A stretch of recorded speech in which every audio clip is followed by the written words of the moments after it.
ရှာလောဟောင်းပြန်တို့ထွက်သွားသည့်အခါတွင်ပုံမူကြီးကလန်တန်ကဆင်းလာတဲ့ကျုပ်တို့ဆောင်တော်ကလည်းမစုံပါဘူးဗျာသူရောက်လာတော့လေဗများထုလို့လေတီတိုင်းကတီတိုင်းပဲအနေဆောင်တော့ခမမြန်ပြေးရမယ်ဆိုတဲ့ကတိတော်ရပြီမဟုတ်လားဟိုကျွန်တော်ကမကန်ရှင်တဲ့ပြန်တကူးဝင်ပြောလိုက်တယ်ပုံမူကြီးကပကောင်းကိုတွန်းပြလိုက်ရင်စကားပဲရှိသေးတယ်လေအရေးကြီးတာကမြင့်ကျွန်းတော်လက်ထဲပြောင်ရောက်ဖို့အရေးကြီးတာကျွန်တော်ကကျွန်တော်ဤမိတ်ဆွေအတွက်မကန်ရှင်တဲ့ပြန်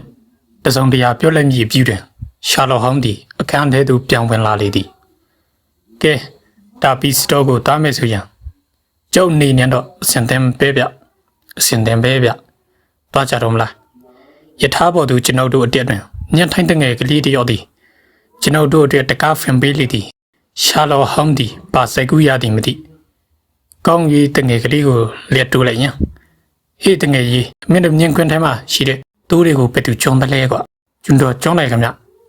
အခုတလောမှာတိုးတွေကိုကြည်ရတာတခုခုများပြစ်နေဘူးလားထူထူထွေတော့တိုင်မဖြစ်ဘူးဗျတောင်းကွန်တော့ရှေ့ကျိုးနေတယ်ရှာလောဟောင်းဒီတယောက်တည်းတကိခိရေကလက်ဝါးနှစ်ဖက်ကိုပူလျက်ရှိသည်ဖြင့်အတူကြီးကျင်နာနေပုံရသည်ကိုတွေ့ရလေသည်ထို့နောက်ကျွန်တော်ကိုလက်တိုးကအဝေးကလှမ်းကြည့်တာထီတော့သွားပြီဗျထီသွားပြီအင်စပက်တော်ကြီးရေတိုးတွေဖြစ်နေတဲ့ယောဂကိုတစိုက်တတိထားလိုက်စမ်းပါဗျာဘာယောဂများဖြစ်မလဲမသိဘူးကဲယထာဆရာကလေးမွန်တော်ဟေပုံမူကြီးရောစမှာကျွန်တော်ဤမိတ်ဆွေကြီးအားအထင်သေးမြဲတင်းနေသည့်အဟံမျိုးကိုဆောင်ထားလျက်ပြန်ရှိတော့လေအင်စပက်တော်ဤမျက်နှာပေါ်တွင်စိတ်အားထက်သန်သောအမူအရာမျိုးပေါ်လာခြင်းကိုကျွန်တော်တတိပြုလိုက်မိလေသည်ဆောင်ထော်ကြီးကဒီကိစ္စကိုအရေးကြီးတယ်လို့ထင်သလားတိုက်ကိုကြည့်တယ်ဗျတခြားပဲချက်ကိုများတတိပြုစေရှင်သေးတယ်လေဆောင်ထော်ကြီးအဲ့ဒီညာတော့ကခွေးရဲ့ထူဆန်းတဲ့အပြုအမူဗျအဲ့ဒီညာတော့ကခွေးကဘာမှမလုပ်ပဲအဲ့ဒီဘာမှမလုပ်တာကထူဆန်းတဲ့အပြုအမူဗျဟူရှာလောဟောင်းကပြောလိုက်လေတယ်နော်လေးရကြတော့ခါ၌ရှာလောဟောင်းနဲ့ကျွန်ုပ်ဒီဝက်ဆယ်ဖလားပွဲကိုကြည်ရန်အတွက်ဝင်ချက်စတာတို့ထွက်သည့်ရထားပေါ်တွင်ရောက်နေကြလေသည်ရှိုင်းဆိုထားသည့်အတိုင်းပုံမူကြီးရော့စတီကျွန်ုပ်တို့ကိုပူတာရောင်တွင်လာရောကျူဆူနေသည်ကိုတွေ့ရ၏ကျွန်ုပ်တို့သည်သူရထားကလေးဖြင့်မြင့်ပြိုင်ကွင်းသို့လာခဲ့ကြသည်ပုံမူကြီး၏မျက်နှာမှာမြတ်စွာမကောင်းလာရှိသူ့မူရမှာလည်းအစ်ဆက်စနိုင်လာပေတယ်ကျွန်တော်မြင့်ကိုတော့အရေးအယုံတော်မှာမမြင်ရသေးဘူးခင်ဗျာပုံမူကြီးရဲ့မြင့်ကိုမြင်ရင်တော့မမိပါနဲ့နော်ပုံမူကြီးမှာထုံမေခွန်းကြောင့်စိတ်တူတော့ကျွန်တော်မြင့်မွေးလာတာအနည်း20ရှိပြီဗျာဒီလိုမေခွန်းမျိုးကိုဒီတစ်ခါပဲအမိခံရဘူးသေးတယ်ကျွန်တော်မြင့်ကအဖြူထိုက်ကွဲနဲ့ရှေ့လက်တစ်ဖက်ကလက်ဖြူငွေချဆိုရင်ကလေးကအစားတီးတယ်လွန်ကြီးကတော့ပင်နေတယ်လေလွန်ကြီးကတော့တော်တော်ဆန်းတယ်ဗျမနေ့ကအထိဟိုမြန်းကို15လေးတလီပြကြတယ်ဒီနေ့တော့3လေးတလီတော့မလွန်ချတော့တယောက်ယောက်ကတခုခုတော့ကြိတ်ချနေပြီဆိုတာထင်ရှားနေပြီဗျကိုရီးယန်စတန်နီးတဲ့မြင်ရထားရောက်လိုက်တဲ့အခါ၌ပြည်မီမြန်များစရင်ကိုကြည်လိုက်တယ်ဝက်ဆယ်ဖလားပွဲရှော့လက်မအတဲလေးနေနဲ့9နှစ်ပထမစုပေါင်1000ဒုတိယစုပေါင်300တတိယစုပေါင်400ကွင်းတိတမိုင်9ဖာလုံးတန်းပြည်မြင့်များမှာပပတိုင်းဖြစ်တယ်နီကရိုညံပိုင်ရှမမစ္စတာဟိုက်နီယူဒန်နပမ်မောင်ညံပိုင်ရှမပုံမူကြီးဝတ်လောဒက်စပါရိုညံပိုင်ရှမလော့ပက်ဝါဒါငွေချညံပိုင်ရှမပုံမူကြီးယော့စ်ရလေးနွယ်ညံပိုင်ရှမပန်မိုရဲမျိုးစားတိတ်ငမန်းညံပိုင်ရှမလော့စင်ကေဖို့အမှန်ကတော့ကျွန်တော်တို့စောင်းကနှကောင်ကြည့်ဖို့ပဲဒါပေမဲ့ဆောင်ထော်ကြီးစကားကိုအာကူပြီးငွေချကိုပဲထည့်ထားတယ်ကျန်တကောင်ကိုပွဲစီရန်ကပြလိုက်တယ်အလိုပင်နာလေးပြီးငွေချက favorite ဖြစ်နေပါလားငွေချကငါလီဒလီပြီးတယ်ဒက်စပါရိုကို15လီဒလီပြီးမယ်လိုက်မလားဟောပြီးတန်းစီကောင်ကြီးအားလုံးရှော့ကောင်ဗျကျွန်တော်ကပြောလိုက်တယ်ရှော့ကောင်လားရှော့ကောင်ထဲမှာကျွန်တော်မြင်ပါတယ်နော်ဟင်ကျွန်တော်ကြော်ကြီးအယောင်ကိုလည်းမမြင်ရသေးပါလားဗျပုံမူကြီးယော့စ်ကအလန်တကြအော်တယ်ငါကောင်တော့ဖြတ်သားပြီဗျခုကောင်ကပုံမူကြီးကောင်ထင်တယ်ကျွန်တော်ပြောရင်မဆုံးမီထွားချင်းပြောင်ချော်ဒီညနေကြီးတကောင်တည်ခဲချိုင်ဒီရောင်ထဲမှာထွက်လာကကျွန်တော်တို့တန်းရှိမှဒါလှုပ်တီးပြတော့တောင်းဆိုင်သွားလိမ့်တယ်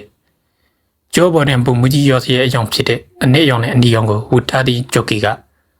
စီးသွားသည်ကိုမြင်လိုက်ရလေတယ်ကျွန်တော်မြင်မှာမဟုတ်ပဲ ခုကောင်ကထိုက်မှကြားမပါဘူးပြိုးဆောင်တော်ကြီးကျွန်တော်မြင်ပါတယ်ဆိုဘယ်မှာလဲဘယ်လိုလုပ်တာလဲရှာလော်ဟောင်းကစိတ်တူလာဟန်ဗျနေစမ်းပါအောင်ဗျာညံပြေးတာကိုကောင်းကောင်းကြည့်ဆောင်ပြစီအောင်ဟုတ်ပြီဗျဒါထွက်ပြီကွာဟုတ်ပြီပြေးလာပြီကိုကိုရောက်ပြီဗျရှာလော်ဟောင်းဒီကျွန်တော်အိမ်မောင်ကြောင့်ဖြစ်တေချာစွာကြည်ရင်အော်လီယာရှိလေတယ်ကျွန်တော်တို့ရထားတဲ့ရထားကလေးပေါ်မှာကြည်လျံညံကိုကောင်းစားမြနေရတယ်ယခုမြက်6ကောင်မှတကောင်နဲ့တကောင်လုံစွာနီကာလျာရှိလေရလကောင်တကိုကော့စောတခြားနဲ့အောက်လျံပင်ဖောင်းကြီးရတော့မြစ်ကဲ့သို့ထင်ကြပြီတဲ့သူရတဲ့တပွဲလောရောက်သည့်အခါတည်းကပေတောင်မြင့်မအဝါရောင်သည်ရှေ့သို့တိုးထက်လာလေတယ်ကျွန်တော်တို့ရှေ့နားသို့ရောက်နေကကပေတောင်မြင့်စောမတက်စပါရိုမှာနော့ဒန်ပြချန်ကြီးကလေးပုံမူကြီးညံကရှေ့သို့တောင်တို့ပြစ်တက်လာပြီးရှော့လျာပြန်ပန်းဝင်သွားကပင်မူရဲ့မြို့စားအိမ်မြင့်ကတာရီယာဝင်သွားလေတယ်ပုံမူကြီးဒီမျက်လုံးကိုပူရင်ပွဲကတော့ကျွန်တော်ပွဲပဲဗျဒါပေမဲ့ကျွန်တော်ကဘယ်လိုဖြစ်တယ်ဆိုတာကိုနားမလည်နိုင်တော့ဖြစ်နေပြီဗျာကျွန်တော်ကလည်းရှင်းပြစမ်းပါအောင်ဆောင်တော်ကြီးရဲ့ဘယ်လိုဖြစ်တာလဲရှင်းပြပါမယ်ဖြစ်ပေါ့ညင်ကြီးကိုအရင်သွားကြည့်ကြအောင်ဆိုရဲ့ဟောရောက်ပြီဗျကျွန်တော်တို့ဒီမြတ်ပိုင်ရှင်များနဲ့ယန္တိသူများသာဝင်ခွင့်ရသည့်ခဲချိန်တို့ရောင်သေးသူဝင်ခွင့်ချလေတယ်ညနာနဲ့ရှိတော့ကိုအရက်ပြောင်ပြန်ပူလိုက်ညာအဲ့ဒီမြန်ကြီးဟာငွေချဖြစ်နေတာကိုတွေ့ရလိုက်မေးဗျကျွန်တော်ပြန်အံ့ဩလုံးမဆောင်နိုင်အောင်ဖြစ်နေပြီဗျဒီမြန်ကိုမြင်းလိုင်းတရောရဲ့လက်ထဲမှာတွေ့လာခဲ့တာဗျဒါနဲ့သူအရှိတိုင်းပဲပြည့်ပစီဆိုပြီးပြစ်ထားစေချံပြစ်ခဲ့တာဒီရှိတော့စုံတော်ကြီးတော့ပါပြီတယ်ဗျကြီးဆောင်ပါအောင်မြန်ကလည်းမရှာပဲဗျ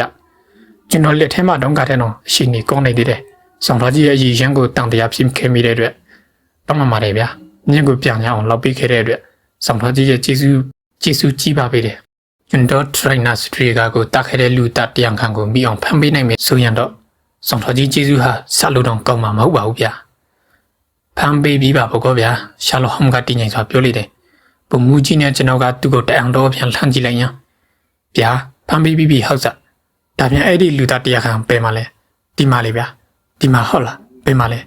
ဲခုလောဆယ်ကျုံနားမှာရနေတယ်ဗျပုံမူကြီးဒီမျက်နှာနေရဲတော့ကစိတ်ဆိုးလျက်ဆောင်တော်ကြီးရဲ့ကျေးဇူးကျွန်တော်အပေါ်မှာရှိတယ်ဆိုတာကျွန်တော်ဝန်ခံပါတယ်ဒါပေမဲ့အခုပြောလိုက်တဲ့စကားကတော့မကောင်းဘူးဗ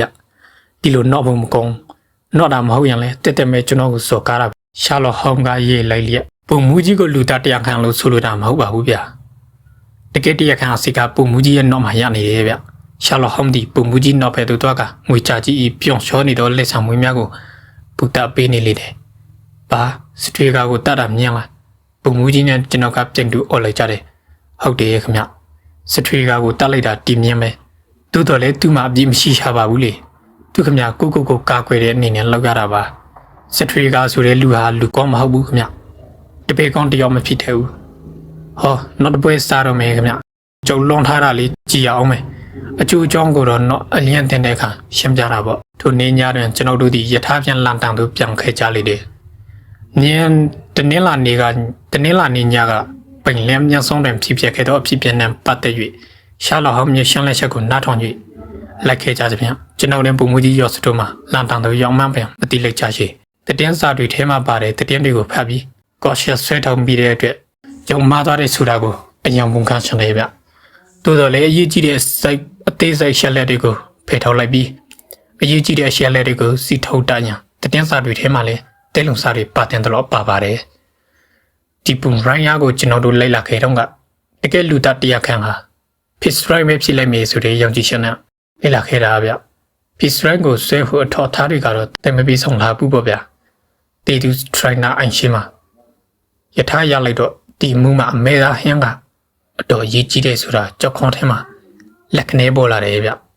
ျဒါကြောင့်ယထာရတော့ခမရတို့အားလုံးဆင်းပြီးတည်တည်ကြောင့်မဆင်းသေးပဲငိုင်နေတာကိုတတိထားမိလိုက်မယ်ဒီလိုအရေးကြီးတဲ့တဲလုံစာကြီးကိုပါကြုံများမျက်စိရှောင်တော့တလဲလို့စဉ်းစားမိတာနဲ့ယထာဘောကဆင်းမကိုတော့မေ့သွားတယ်ဗျာကျွန်တော်အနေနဲ့ပြောရရင်တော့ဒီအမေသာဟင်းဟာပါကြောင့်ဒီလိုအရေးကြီးရတယ်လဲဆိုတာကိုခုဒီတော့တပုံမပေါ့သေးပါဘူးခင်ဗျာစဉ်းစားစရာတွေကိုကွက်ဆက်လို့ရှော့ပြီးစဉ်းစားလိုက်တဲ့အခါမှာအမေသာဟင်းကိစ္စဟာစဉ်းစားတဲ့အထက်မှာပထမဆုံးကွက်ဆက်ပဲခင်ဗျာပိုက်မောင်ဆိုတာမျိုးဟာအရာသာတစ်မျိုးရှိတယ်အနံကလည်းပြင်းတယ်ကြည့်လိုက်ရင်တီးတာတယ်ဒါမှဟင်းထဲမှာထည့်လိုက်ရင်တော့စားမိတဲ့လူကရှက်ရှက်တီးတယ်တီးရင်ဆက်စားတော့မှမဟုတ် ဒါကသိချတယ်ဒီတော့ပိန်းထဲလို့အကောင်ဆောင်ဟင်းဟာအိန္ဒိယလူမျိုးတွေစားလိရှိတဲ့အမွေးကျိန်တွေခါထားတဲ့ဟင်းမျိုးအဲ့ဒီညကမြင့်ထရိုင်နာစထရီကရဲ့အိမ်မှာအမေသာဟင်းရှစ်အောင်စီမံခန့်ခွဲတဲ့လူဟာဘယ်လိုပဲကြည့်ကြည့်သစိမ်းတရားဆောင်တယောက်ဖြစ်တဲ့ပစ္စရိုင်းမဖြစ်နိုင်ဘူးဒီတော့ထရိုင်နာရဲ့အိမ်မှာပိတ်နှံကိုဖောင်းသားစီမဲ့ဟင်းမျိုးရှစ်တဲ့ညမှာပစ္စရိုင်းကပိတ်မောင်ထုတ်ကိန်ပြီး